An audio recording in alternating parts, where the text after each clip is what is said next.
इस वक्त मैं पार्लियामेंट हाउस के सामने मौजूद हूँ यहाँ लंदन में। काफ़ी सियासी हवाले से ख़बरें काफ़ी गर्म है। British prime minister Boris Johnson के लिए काफ़ी मुश्किलात है कई हफ्तों से।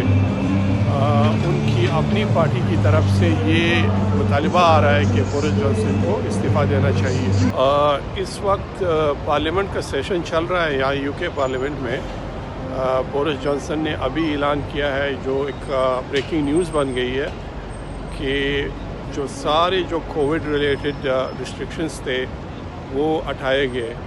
तो इस महीने के आखिर में अगर कोई कोविड का टेस्ट करे और पॉजिटिव भी आ जाए, उनको आइसोलेशन की ज़रूरत नहीं है।